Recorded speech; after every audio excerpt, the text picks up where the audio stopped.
بسم اللہ الرحمن الرحیم۔ ہمارے یہاں محلوں اور گاؤں میں جو چھوٹے چھوٹے مدرسے ہوتے ہیں جس میں بچے گھر سے پڑھنے آتے ہیں اور پڑھ کر واپس چلے جاتے ہیں، ایسی بستی اور گاؤں کے چھوٹے چھوٹے مدرسوں کو مکتب کہا جاتا ہے اور اسی کی جمع مکاتب ہے۔ ایک مسلمان جہاں کہیں بھی رہے اور جہاں کہیں بھی رہنے جائے تو اس کو اپنا مکان بنانے سے پہلے تین چیزوں کی فکر کرنی چاہیے۔ نمبر ایک، نماز پڑھنے کے لیے مسجد یا عبادت خانہ۔ نمبر دو، اپنے بچوں کی تعلیم کے لیے چھوٹا مدرسہ یا مکتب۔ نمبر تین، مرحومین کو دفن کرنے کے لیے قبرستان کا انتظام۔ یہ تینوں بنیادی دینی ضروریات میں سے ہیں۔ صحابہ کرام رضی اللہ عنہم مجمعین اپنے مبارک زمانے میں اپنے بچوں کو بہت ہی اہمیت کے ساتھ دینی تعلیم دیا کرتے تھے اور ان کی بہترین تربیت کیا کرتے تھے۔ مشہور جلیل القدر صحابی حضرت عبداللہ بن عمر رضی اللہ تعالیٰ عنہ فرماتے ہیں، مسلمانوں کے لیے تین چیزیں بہت ضروری ہیں۔ نمبر ایک، اسلامی حکومت میں امیر کا ہونا، اس کا تو ابھی ہمارے لیے موقع نہیں ہے۔ نمبر دو، قرآن کریم کو عام کرنا اور شائع کرنا تاکہ امت میں قرآن کریم عام ہو۔ نمبر تین، اپنے بچوں کی تعلیم کے لیے اچھا معلم مقرر کرنا۔ یعنی اگر مسلمانوں میں دین کو باقی رکھنا ہے تو یہ تین چیزیں بہت ضروری ہیں۔ ان میں سے تیسری چیز اپنے بچوں کی تعلیم کے لیے اچھا استاد مقرر کرنا بہت اہم ہے، کیونکہ استاد جب بچوں کو دین اور قرآن پڑھائیں گے تو بچوں میں دین باقی رہے گا، ورنہ وہ جاہل رہ جائیں گے اور پھر آگے جا کر ارتداد کا شکار بن جائیں گے۔ اسی لیے اگر امت میں دین کو باقی رکھنا ہے تو اپنے بچوں کو مکتب کی مضبوط تعلیم دینی ہوگی۔ دنیا میں اگر مسلمانوں کو ایمان اور اسلام کے ساتھ باقی رکھنا ہے تو اس کا بہترین ذریعہ مکتب اور مدرسہ ہے، جہاں صحیح تعلیم اور صحیح تربیت ہوتی ہے۔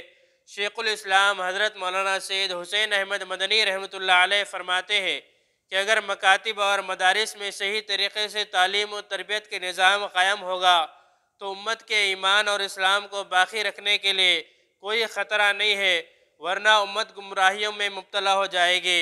حضرت مولانا شبیر احمد عثمانی رحمۃ اللہ علیہ جو بہت بڑے مفسر ہیں فرماتے ہیں کہ قرآن کریم ناظرہ پڑھنے کے بعد بچہ سب کچھ ہو سکتا ہے لیکن کافر نہیں ہو سکتا۔ یعنی جو بچہ مکتب کی تعلیم حاصل کر لے اس کے بعد اگر وہ دنیا کے گمراہی والے ماحول میں بھی چلا جائے تو بھی انشاءاللہ وہ کافر اور مرتد نہیں ہوگا بلکہ ایمان اور اسلام پر باقی رہے گا۔ معلوم ہوا کہ ہمارے بچوں اور بچیوں اور ہماری نسلوں میں ایمان اور اسلام کو باقی رکھنا ہے تو اس کا بہترین ذریعہ مکتب اور مدرسے کی تعلیم ہے۔ یہ جو ہمارے محلے اور گاؤں میں چھوٹے چھوٹے مدرسے ہوتے ہیں جس میں بچے آنے جانے کے ساتھ پڑھتے ہیں، یہ بہت اہم، قیمتی اور ضروری ہے۔ اگر یہ بچے مکتب یا مدرسے میں جا کر دین کی تعلیم حاصل کر لیں گے، اپنے عقیدے ٹھیک کر لیں گے، اسلامی عقیدے سیکھ لیں گے، اللہ تعالیٰ کی پہچان ہو جائے گی، حضور صلی اللہ علیہ وسلم کے ساتھ محبت ہو جائے گی، قرآن پاک کی تعلیم ہو جائے گی، دین کی پرائمری، بنیادی اور ضروری تعلیم ان کو مل جائے گی تو انشاءاللہ ان بچوں کا ایمان محفوظ ہو جائے گا اور انشاءاللہ یہ کبھی بھی مرتد نہیں ہوں گے۔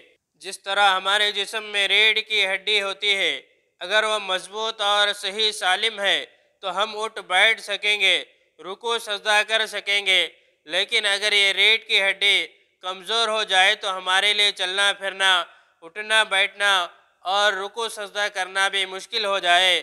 اسی طرح ایک مسلمان کے لیے مکتب کی تعلیم ریڑھ کی ہڈی کی حیثیت رکھتی ہے۔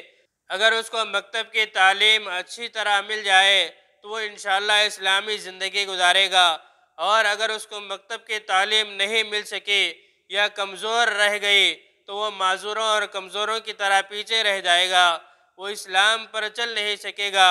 تو اسی لیے ہم تمام مسلمانوں کی ذمہ داری ہے کہ اپنے بچوں کو پابندی کے ساتھ مکاتب یا مدارس کو پڑھنے کے لیے بھیجیں۔ اللہ تبارک و تعالیٰ سے دعا ہے مجھے اور آپ کو اور تمام مسلمانوں کو عمل کرنے کی توفیق عطا فرمائے۔ اس طرح کی اور ویڈیوز کے لیے ہمارے چینل کو سبسکرائب کریں، بعد میں لگے بیل آئیکن کو پریس کریں، زیادہ سے زیادہ شیئر کریں۔